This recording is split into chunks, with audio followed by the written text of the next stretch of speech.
Hello everyone, I'm Dr. Shruti Parekh and today's topic of discussion is age and fertility. So ये हम बहुत सुनते हैं कि जैसी एज बढ़ती है for the female chance of getting pregnant reduce हो जाते हैं या चांस ऑफ मिसकैरेज बढ़ जाता है, पर ये क्यों होता है आइए आज समझते हैं. सो इन द फीमेल बॉडी या फीमेल ओवरी एग्स जन्म से एक फिक्स्ड मात्रा में है और जैसे जैसे फीमेल की एज बढ़ती है she starts a menstrual cycle.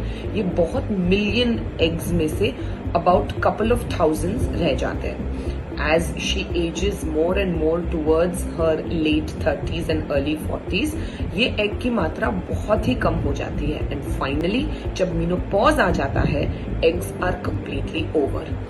Another important point in the ovaries is ये जो एग्स है या अंडबीज है ये सेल डिवीजन के स्टेट में अरेस्टेड है और ये जन्म से हर एक स्त्री के बॉडी में हो रहा है. नाउ ये सेल डिवीजन की स्टेज अरेस्ट इन एग्स को ससेप्टेबल बनाती है, मतलब कि एक्सटर्नल फैक्टर्स जैसे कि pollution, lifestyle, obesity, chronic stress, hormonal imbalances, ये सब का इफेक्ट डायरेक्टली सेल डीएनए पे पड़ सकता है, जिसके कारण जैसे ही एग्स एज हो रहे हैं या जो एग्स ये प्रेशर से ज्यादा गुजर रहे हैं उन एग्स में डीएनए डिफेक्ट्स के चांसेस बहुत ही हाई है. इन डीएनए डिफेक्ट्स के रीजन से ये लेट या ओल्ड एग्स जब ओव्यूलेट होते हैं इनमें प्रेगनेंसी के चांसेस घट जाते हैं और अगर प्रेगनेंसी हो तो इम्प्लांटेशन फेलियर्स या मिसकैरेजेस के चांसेस बढ़ जाते हैं क्योंकि इंटरनल एम्ब्रियो डीएनए अफेक्ट हो गया है.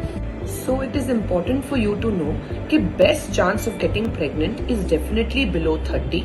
जैसे ही 30 to 35 की एज आती है this chance reduces. However, it is pretty good at around 15 to 17%.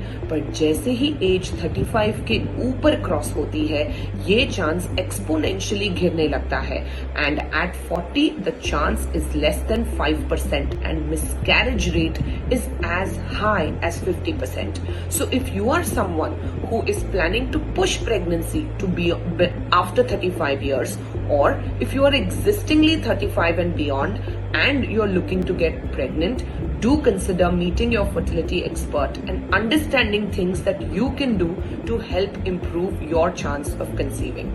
I hope this helps.